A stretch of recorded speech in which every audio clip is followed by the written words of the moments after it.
खबर सामने आई जिसने समाज को झकझोर करके रख दिया, तो क्यों ना सोचा हमने भी आपको इस खबर से अवगत कराया जाए। और आगामी जो महीना है, अगस्त महीने में हम रक्षाबंधन का पर्व मनाने जा रहे हैं, तो इसी को मद्देनजर रखते हुए हमने यह वीडियो बनाया है। राजस्थान में एक 21 वर्षीय लड़की सुमन चौधरी ने कुएं में कूदकर अपनी जान दे दी। इसके क्या कारण थे? उसने जो सुसाइड नोट छोड़ा उसमें क्या लिखा हुआ था? समाज के हर वर्ग को इसको जानना कितना आवश्यक है, यह आज की चर्चा में हम आपको समझाएंगे। ऐसी कौन सी कुप्रथा थी जिसके चलते उसने अपनी आत्महत्या कर दी, हमें जानना बहुत जरूरी है। आप सभी का मैं स्वागत करता हूं आपके अपने YouTube channel Dev sir all in one में। मैं देव तोमर आपको सिलसिलेवार तरीके से समझाते हैं।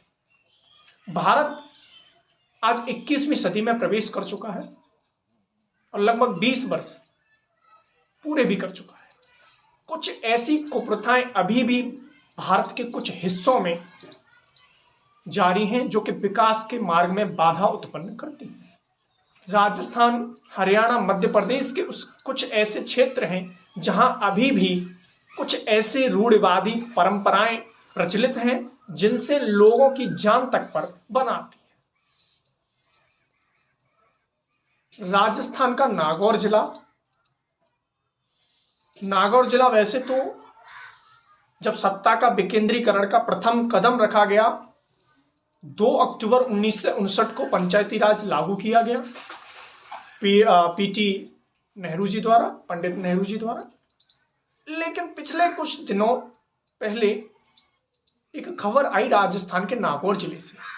राजस्थान के नागौर जिले का एक गांव है भीमपुरा, और कई जगह पर हमने देखा है न्यूज चैनल में हेमपुरा लिखा हुआ था। उसकी 21 वर्षीय लड़की थी सुमन चौधरी। उसकी शादी तय हुई 2 वर्ष पूर्व और उसने कुएं में कूदकर आत्महत्या कर ली और एक सुसाइड नोट उस समाज के लिए छोड़ा ताकि समाज जागरूक हो सके और आगे जो आने वाली जो बिटियां हैं, लड़कियां हैं, शायद उनके साथ ऐसा न हो। सुमन चौधरी ने जो अपना जिम्मेदार मौत का ठहरा है वो किसी व्यक्ति विशेष को न ठहराकर समाज को बताया है। उन्होंने बताया है आटा साटा कुप्रथा। क्या होती है आटा साटा कुप्रथा? समझना बेहद जरूरी है। यह होता है लड़की की अदला बदली यानी विनिमय, और विनिमय होता है वस्तुओं का। यहां वस्तु बना दी गई हैं लड़कियां। यानी कि अगर किसी परिवार से हमें एक लड़की लानी है अपने बेटे के लिए, तो उस परिवार में हमें अपनी बेटी उस परिवार को देनी होगी।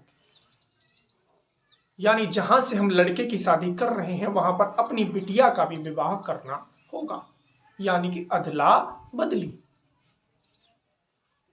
इस कुप्रथा के मद्देनजर यह ध्यान में नहीं रखा जाता है कि जो हम अदला बदली कर रहे हैं, जिस बिटिया का हम विवाह कर रहे हैं, उसके जो वर चुना गया है उसके आचार विचार, योग्यता कितनी मिलजुल रही है, ऐसा कुछ भी ध्यान में नहीं रखा जाता।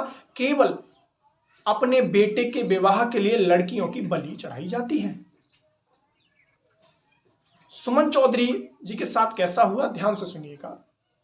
वैसे वो बहुत बहादुर बिटियां थी। उन्होंने अपने सुसाइड नोट में लिखा है कि मैं मरना नहीं चाहती, मरने के मुझे पता है बहुत कायरता का काम होता है, लेकिन मुझे मजबूरन यह कदम उठाना पड़ रहा है समाज की वजह से। समझाते हैं। सुमन चौधरी के भाई की शादी उस परिवार से होती है। उसी परिवार के एक लड़के से शादी सुमन चौधरी जी की हो जाती है। सुमन चौधरी ग्रेजुएट थी, लेकिन जो विवाह उनका हुआ वह कम पढ़ा लिखा व्यक्ति, बकरी चराने का काम, हालांकि यह हम काम छोटा नहीं समझते, लेकिन वो उनकी योग्यता और विचारों के तालमेल से ठीक नहीं था। 2 वर्ष पूर्व शादी हुई, तो अब वह इस शादी से तलाक लेना चाहती थी। इस कुप्रथा से निजात पाना चाहती थी, आटा साटा कुप्रथा से। लेकिन समाज के बहिष्कृत होने के डर से, भाइयों का रिश्ता न टूट जाए इस डर से उन्होंने आत्महत्या कर ली। इसके एक नहीं अनेक कारण हैं। राजस्थान, हरियाणा, इनके कुछ जिलों में लिंगानुपात का जो अंतर है बहुत ज्यादा है, इसको कम करना चाहिए।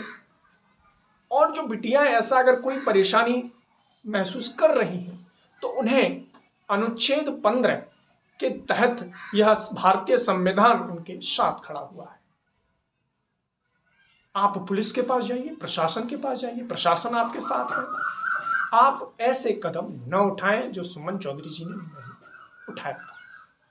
भारत की संविधान के भाग 3 में वर्णित मौलिक अधिकार भी आपके साथ हैं, इनका फायदा लें और इस कुप्रथा को तत्काल प्रभाव से रद्द करें।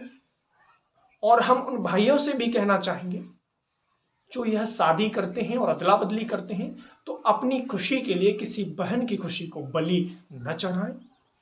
कुप्रथा आटा साटा को करो बाय बाय टाटा।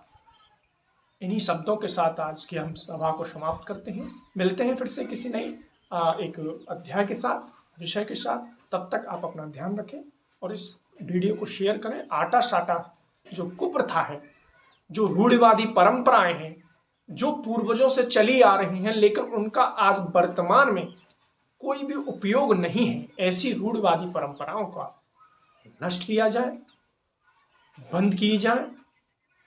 लड़की की जो अदला बदली होती है, लड़की को एक वस्तु माना जाता है, वह भी संविधान के खिलाफ है। उनके प्रति कार्रवाई हो, दंडात्मक कार्रवाई हो और जो लिंगानुपात का अंतर है उसे कम किया जाए, क्योंकि लिंगानुपात का अधिक अंतर ही यह कुप्रथाएं चलाने पर मजबूर कर देता है। तो चलिए आज की सभा को यहीं समाप्त करते हैं। जय हिंद।